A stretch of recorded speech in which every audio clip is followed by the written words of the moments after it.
Parents medicos forum నుంచి అలాగే లక్ష్మీ నరసింహ యాదవ్ గారు Congress Indian national Congress party నుంచి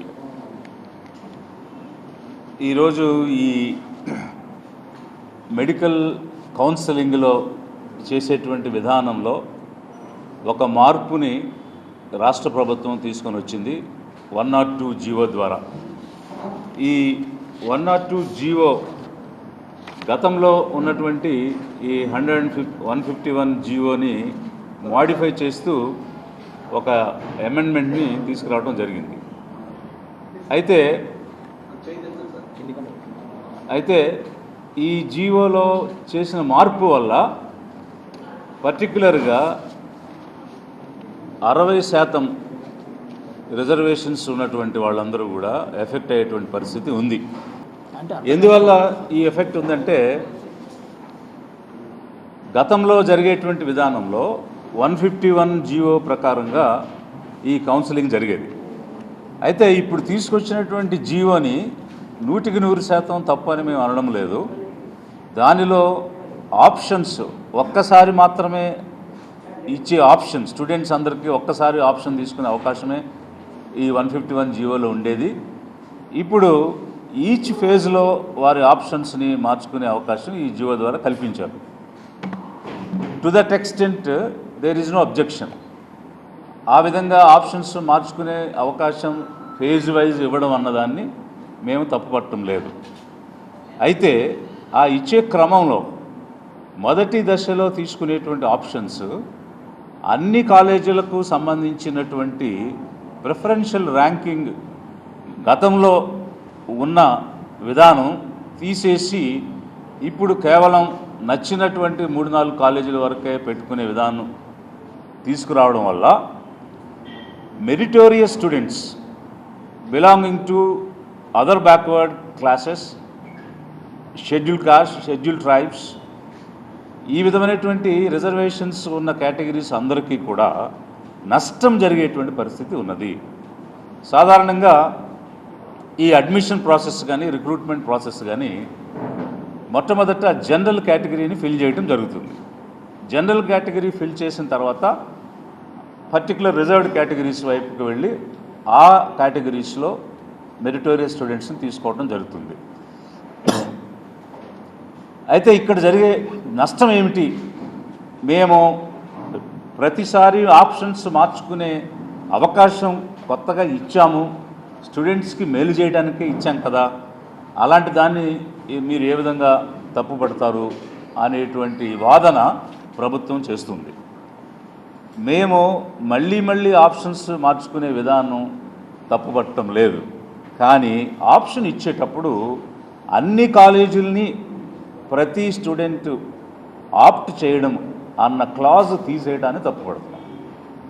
ఇక్కడ ఈ 102 జీవోలో వారు ఇచ్చినటువంటి అమెండ్మెంట్లో ఆల్ కాలేజెస్ అని గతంలో ఉన్నటువంటి దాన్ని ఇక్కడ తీసేయడం జరిగింది. దీనివల్ల ఏ విధంగా నష్టం జరుగుద్ది? గతంలో జరిగేటువంటి ప్రాక్టీస్ కనుక ఒకసారి చూస్తే, ఫర్ ఎగ్జాంపుల్ ఈ విధంగా జనరల్ పూల్ అడ్మిషన్స్ జరిగినప్పుడు అన్ని బాక్సెస్ కూడా ఫిల్ అవుతాయి. ఏ విధంగా ఫిల్ అవుతాయంటే, సే ఫర్ ఎగ్జాంపుల్ 50% జనరల్ కేటగిరీకి ఇస్తారు. అందులో all are eligible, SC, ST, OBC, OC అందరూ కూడా ఎలిజిబుల్ అయిన వాళ్ళు వాళ్ళ మెరిట్ని బట్టి, వాళ్ళ ర్యాంకుని బట్టి ఒక్కొక్క స్లాట్ ఫిల్ అవుతూ వస్తారు. వచ్చిన తర్వాత ఈ జనరల్ పూల్లో సెలెక్ట్ అయిన రిజర్వ్డ్ క్యాండిడేట్స్కి వారు కోరుకున్న కాలేజీ రాకపోవచ్చు. ఎందువల్ల అంటే ఆ జనరల్ పూల్లో వచ్చిన ర్యాంక్ని బట్టి ఆ రోజు అవైలబుల్గా ఉన్న కాలేజే వారికి దొరుకుతుంది. అయితే ఇనీషియల్ ఫేజ్లో దాన్ని యాక్సెప్ట్ చేసి ఆ తర్వాత రిజర్వ్డ్ క్యాండిడేట్స్ కోసం కౌన్సిలింగ్ చేసేటప్పుడు ఈ జనరల్ పూల్లో సెలెక్ట్ అయినటువంటి స్టూడెంట్స్ రిజర్వ్డ్ కేటగిరీలో వారికి నచ్చినటువంటి కాలేజీని తీసుకుని వారు దానిలోకి మూవ్ అవ్వచ్చు. ఇప్పుడు ఈ బాక్స్ చూస్తే ఫస్ట్ బాక్స్లో అందరూ సెలెక్ట్ అయ్యారు. ఈ బాక్స్లో జనరల్లో వచ్చిన రిజర్వ్డ్ క్యాండిడేట్స్ వాళ్ళ పర్టికులర్ కేటగిరీలోకి మూవ్ అవడం వల్ల ఈ జనరల్ పూల్లో కొన్ని వేకెన్సీస్ వచ్చాయి. ఈ విధంగా వచ్చిన వేకెన్సీస్ని ఏ క్యాండిడేట్ అయితే ఖాళీ చేశాడో, ఏ కేటగిరీ క్యాండిడేట్ ఖాళీ చేశాడో ఆ కేటగిరీకి చెందిన క్యాండిడేట్తోనే ఆ బాక్స్ నింపాలి. ఇంతవరకు జరిగిన విధానం ఇది. కానీ ఇప్పుడు తెచ్చినటువంటి జీవో వల్ల ఏం జరుగుద్దంటే, జనరల్ పూల్లో సెలెక్ట్ అయ్యే అవకాశం ఉన్న ఒక ఓబీసీ తాను కోరుకున్న కాలేజ్ ఆ జనరల్ కేటగిరీలో దొరకనప్పుడు ఓబీసీ కేటగిరీలో దొరికే కాలేజీకి వెళ్ళిపోతాడు. అలా వెళ్ళిపోయినప్పుడు మరొక ఓబీసీ ఈ అడ్మిషన్ పొందే అవకాశం కోల్పోతాడు.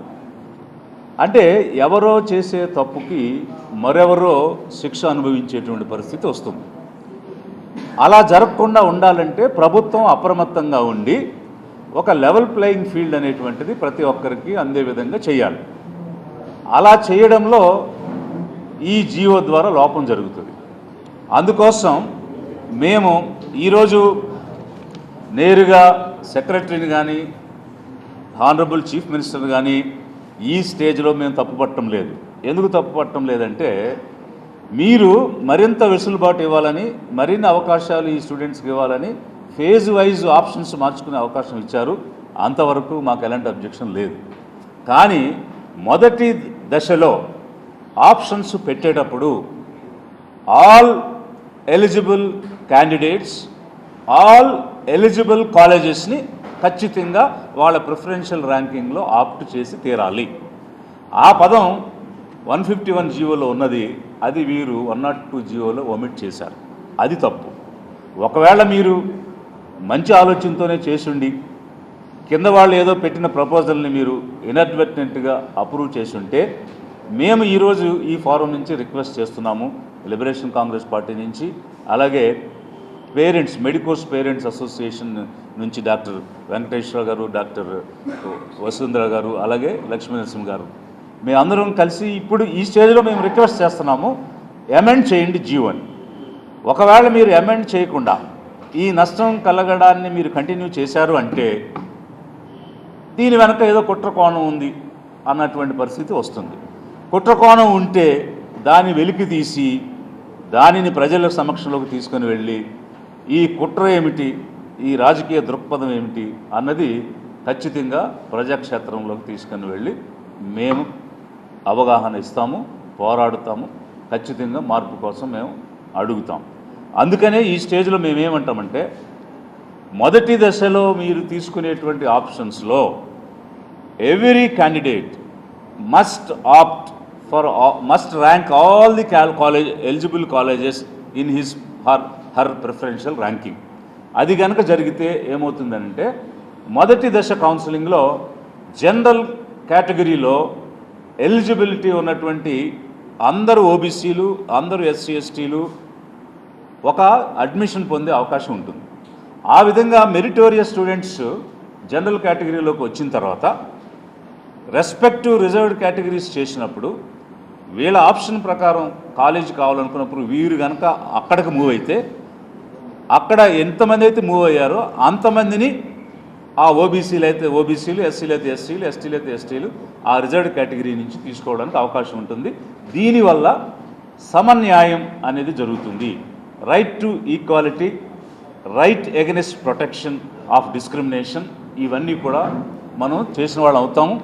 All India institute of medical sciences కూడా ఈ విధమైనటువంటి రూల్స్ చాలా స్పష్టంగా ఇచ్చింది. దానిలో చాలా స్పష్టంగా చెప్పారు వారు, మొట్టమొదట జనరల్ అన్రిజర్వ్డ్ పోర్షన్ని మీరు కంప్లీట్ చేయాలి. కౌన్సిలింగ్ ప్రాసెస్లో seats to be filled by open unreserved competition first అని ఆల్ ఇండియా సర్వీస్ రూల్స్లో కూడా, all India institute of medical science రూల్స్లో కూడా చెప్పారు.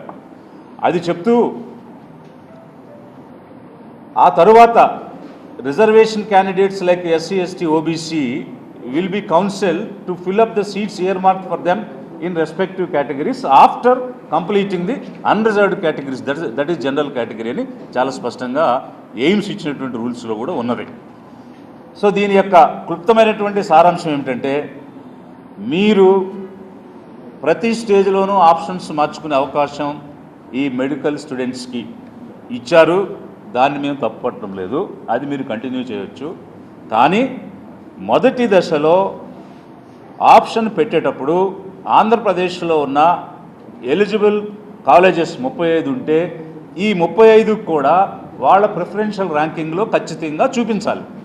అలా చూపించినప్పుడు ఈ రిజర్వ్డ్ కేటగిరీలో ఉన్న మెరిటోరియస్ స్టూడెంట్స్ జనరల్ కేటగిరీలో సెలెక్ట్ అవ్వడానికి అవకాశం ఉంటుంది. వారి స్థానంలో రిజర్వేషన్ ఇచ్చినటువంటి స్థానంలో రిజర్వేషన్ 27% ఓబీసీ సెంట్రల్ అయితే, 25% మన రాష్ట్రంలో అయితే, ఎస్సీ ఎస్టీలకి ఎంత శాతం ఉంటే అంత శాతం వచ్చే అవకాశం ఉంటుంది. ఇది ఒక సామాజిక న్యాయాన్ని కలిగించే అవకాశం దొరుకుతుంది. అలా చేయకపోతే మాత్రం ఇది సామాజిక న్యాయానికి మీరు గొడ్డలి పెట్టు వేసినట్టు, అన్యాయం చేసినట్టు అవుతుంది. We are requesting the government, please amend 102 GO in the interest of social justice.